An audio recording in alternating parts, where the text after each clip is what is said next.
So what is the whole reason that people do positioning? What is positioning for? I see that you really understood that whole positioning section that you studied here. Anyway, I'll help you out. The goal of positioning is to differentiate and to figure out how you can be compelling with a compelling value proposition for a particular target audience. So basically, I'm asking you to be bold. You know, what niche can you own? What can you be a leader in? If it's not some set technical skill, maybe it's an area of thought leadership. So what is it that you can be a leader in?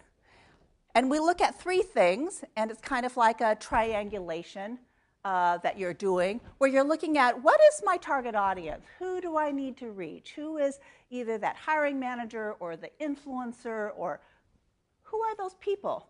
And where do they live in terms of where are their minds at in terms of what their problems are? What is the hot thing that is bothering them that they can't sleep at night? And can I do something about it? Because basically you're trying to find a gap that you can fill. And then second of all, you're going to look at your strengths and your value. What am I working with? And I would go all the way back to, you know, college or even beyond that to think through your life circumstances, you know, the things that you volunteered for, things where you showed leadership in school. You know, because so many people say, well, I don't really have experience, practical experience in this area. I say nonsense. There's a lot of stuff that you can do. I can give you an example of someone at Berkeley. She was an actress in theater studies, and she wanted to get a job at the computer center. And she said, you know, I'm going to be going against all these computer nerds and brilliant people who can program and do all this stuff, and how am I going to get this job at the computer center? And I said, you're going at it all the wrong way.